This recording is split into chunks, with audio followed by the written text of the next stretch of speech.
11 और 12 अक्टूबर की दरमियानी शब यानी कि तकरीबन एक दिन का अरसा होने वाला है जब अफ़गान तालिबान और उनके साथ टीटीपी यानी कि तहरीक तालिबान पाकिस्तान ने बलूचिस्तान और खैबर पख्तूनख्वा की मगरबी जो सरहद हमारी है, ओवरऑल जो बॉर्डर है, उसके ऊपर उन्होंने अटैक्स लॉन्च किए हैं, जिसके अंदर मुख्तलिफ इलाके हैं। दीर है, चित्राल है, बाजोड़ है और उसके अलावा अंगूरा अड्डा है।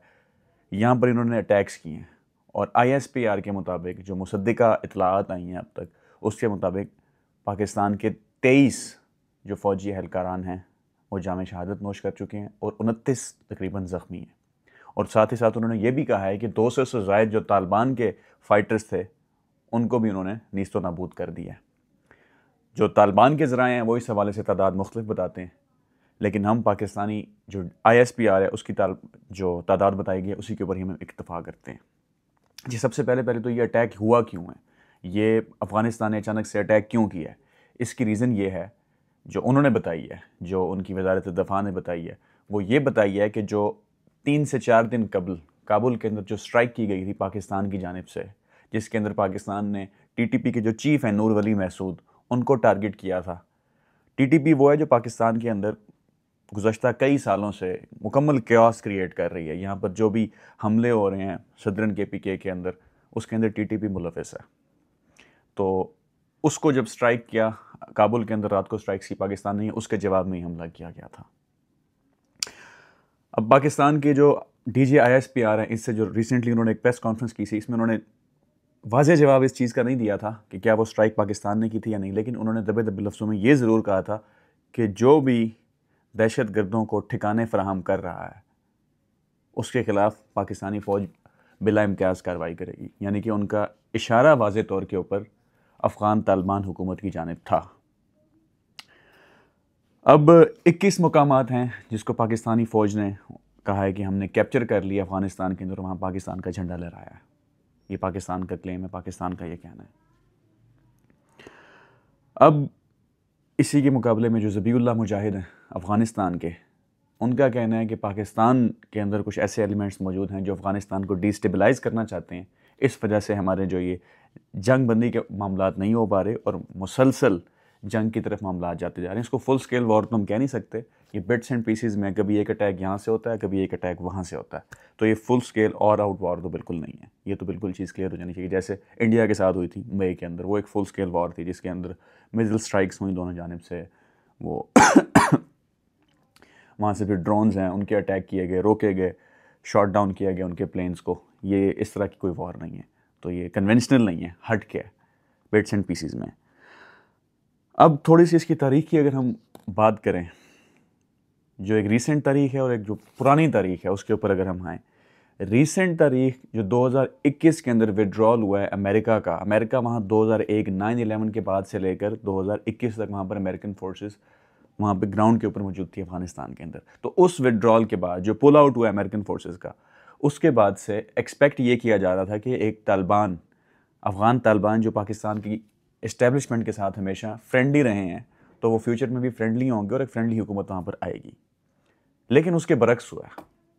उसके बरक्स कैसे हुआ है? उसके बरक्स ये हुआ है कि क्योंकि 2021-22 के अरसे के दौरान कुछ जो तहरीक तालिबान पाकिस्तान के वहाँ पर आर्म्ड फाइटर्स थे, उनको जब यहाँ वापस लाया गया, उनको जब यहाँ पे रिहेबिलिटेट करने का कहा गया, इसके अंदर चाहे वो पाकिस्तान तहरीक इंसाफ का ज़माना हो या पाकिस्तान मुस्लिम लीग नून और जो PDM की गवर्नमेंट थी उस दौरान हो, दोनों की हुकूमतों के दौरान उनको रीसेटल किया गया था। इसके बयानात भी मौजूद हैं, उस गवर्नमेंट की भी और इस गवर्नमेंट की भी, दोनों के मौजूद हैं। तो उसके नतीजे में जब TTP के फाइटर्स यहाँ पर आए, दोबारा रीसेटल हुए और वो मुलविस होना शुरू हुए दहशतगर्दी के अंदर, और साथ ही साथ जो उनके फाइटर्स वहाँ पर मौजूद थे, जो लीडरशिप वहाँ पर मौजूद थी, वो भी इस सारे मामले को देख रही थी और वो भी क्योस क्रिएट करने में पूरी पूरी शामिल थी। उसके जवाब में अफ़गान मुहाजिरीन की वापसी यहाँ से शुरू हो गई और लाखों की तादाद में अफ़गान मुहाजिरीन जो यहाँ काफ़ी अर्से से बस रहे थे, उनको बर्क रफ्तारी से पाकिस्तान की हुकूमत ने, पाकिस्तान की इस्टेब्लिशमेंट ने आहिस्ता आहिस्ता करके वहाँ से भेजना शुरू कर दिया पाकिस्तान से। ये बात है 2023 से जब स्टार्ट हुई। फील्ड मार्शल आसिम मुनीर की ये थॉट थी, उनका ये मानना था कि अफ़गानी जो यहाँ बस रहे इतने सालों से, उनको अब यहाँ से इनखला किया जाए, उनको यहाँ से निकाला जाए।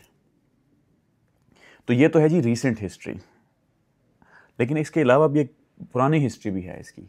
और पुरानी हिस्ट्री क्या है वो ये है कि 1970s के अंदर जब सोवियत यूनियन के फ़ौजी अफ़गानिस्तान के अंदर आए थे और हमने अमेरिका के कहने के ऊपर अफ़गानी जो वहाँ के मुजाहिदीन थे उनको हमने तैयार किया था, ट्रेन किया था, सऊदी अरब का पैसा इस्तेमाल हुआ था, उसके नतीजे में USSR वहाँ से निकला था। तो ये जंग का बाकायदा आगाज़ अगर इसकी अब जड़ें ढूंढेंगे ना तो 1979 से हुआ था और आज तक हम इस जंग से ख़ुद को नहीं निकाल पाए। 3 नस्लें अफ़गानियों की भी तबाह हो चुकी हैं, हमारी कबाई इलाका जात के लोग भी, उनको भी जान से हाथ धोना पड़ा है, वो भी IDPs बने, इंटरनली डिस्प्लेस्ड पीपल बने, अपने ही मुल्क के अंदर जगह जगह फिर रहे होते हैं झोंपड़ियाँ डाल के। 2013 तक तो ये मामला रहा है, तो ये पूरी हिस्ट्री रही है। फिर 2001 के अंदर जो मुशर्रफ ने वॉर ऑन टेररिज्म के अंदर कबायली इलाका जात के अंदर फ़ौज को भेजा। अब फ़ौज इस तरह से ट्रेन नहीं होती गुफ्तो शनीद के लिए, डिप्लोमेटिक चैनल्स यूज़ नहीं करती, उनकी ट्रेनिंग होती है मारने की, दहशतगर्दों का ठिकाना तलाश करने की। तो उन्होंने वही किया वहाँ पर, उसके नतीजे में कोलेटरल डैमेजेस भी हुए, कई मासूम लोगों को भी जान से हाथ गंवाना पड़ा। और उस जान के हाथ गंवाने के नतीजे में जो मासूम लोगों के अकरबा थे, जो उनके करीबी लोग थे, उनके अंदर ये एहसास आया कि ये रियासत हमारे मुखालिफ है, इसलिए इसने हमें मारा है।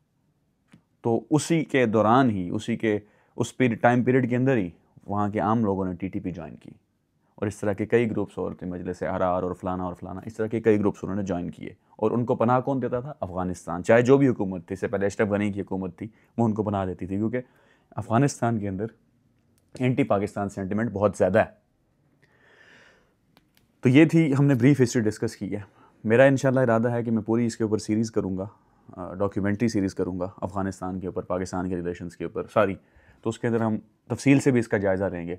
लेकिन क्योंकि अभी हालात इस तरह के हैं कि हमें जो मिनट टू मिनट अपडेट है उसके मुताबिक आपको आगाह रखना है कि मौके के ऊपर क्या सूरत हाल है। इसके अंदर एक और पहलू है जिसको मैं डिस्कस करता चलूँ, वो ये है कि इंडियन इन्वॉल्वमेंट। जब ये सारी जंग छिड़ी है, इस दौरान जो इंडियन वज़ीर ख़ारजा अमीर मुत्तकी, वो इस अफ़गानी वज़ीर ख़ारजा अमीर मुत्तकी, वो इस टाइम इंडिया के अंदर हैं और उनकी अजीत डोवाल से भी मुलाकात तय है।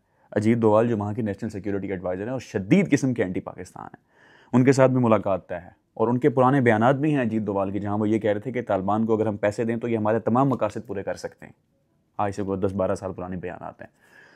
तो अगर इस मुलाकात के दौरान जो पाकिस्तान के साथ एक बाहमी इनका मसला है अफ़गानिस्तान का और भारत का, उसके दौरान अगर ये तय हो जाता है कि अफ़गानिस्तान को, जो इस टाइम वहाँ पे हुकूमत है तालिबानों की, उसको अगर भारत पैसे देता है लड़ने के लिए, उसको असलहा फराहम करता है, हालांकि भारत को रिसेंट अपनी जंग में भी सूखी का सामना करना पड़ा था, लेकिन अगर फिर भी वो असलहा फराहम करता है तो हमारे मगरबी बॉर्डर के ऊपर बहुत ज़्यादा सूरत हाल ख़राब हो सकती है।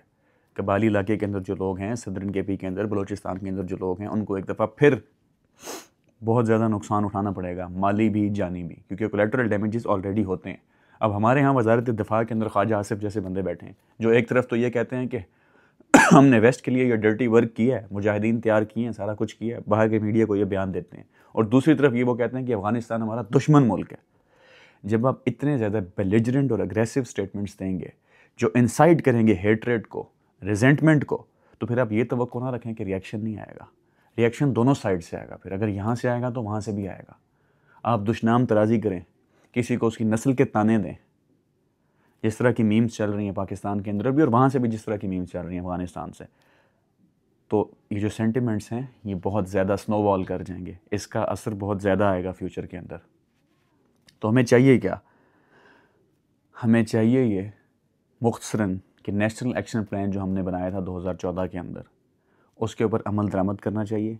जो KP गवर्नमेंट है, जिसकी फ़ौज के साथ इस वक्त बहुत ज़्यादा मुखालफत चल रही है नए वज़ीर आला के आने के साथ, उनको भी आपस में बैठना चाहिए कि इस मामले से किस तरह निपटना है, क्योंकि आफ्टर ऑल अफेक्ट तो सबसे ज़्यादा खैबर पख्तूनख्वा के लोग ही होंगे, बलूचिस्तान के लोग ही होंगे। बलूचिस्तान के अंदर तो फ़ौज डायरेक्ट वहाँ रूल करती है, इनडायरेक्ट कहें डायरेक्ट कहें, सरफराज बुगटी उनके नुमाइंदा हैं, तो वो वहाँ पर हैं, इस्टेब्लिशमेंट बैक्ड है मुकम्मल तौर पे। लेकिन KPK की सूरत हाल इस तरह की नहीं है। वहाँ पर आपस की मुखासमत मुखालफत इतनी ज़्यादा इस्टेब्लिशमेंट की पाकिस्तान तहरीक इंसाफ की गवर्नमेंट के साथ कि अगर वो आपस में सर जोड़ के नहीं बैठते या वहाँ पर सियासी हालात भी ख़राब होते हैं तो दहशतगर्दी का इफरीत मज़ीद बढ़ जाएगा। और साथ ही साथ जो मदारस की रजिस्ट्रेशन पंजाब के अंदर है, सिंध के अंदर है, इनका चेक एंड बैलेंस भी ज़रा रखना चाहिए। जब इसके चेक एंड बैलेंस की बात होती है तो मौलाना फजलुर रहमान और बाकी जो दीगर इस्लामी पार्टीज़ हैं वो फ़ौरन फ्रंट लाइन के ऊपर आकर लड़ना शुरू कर देती हैं।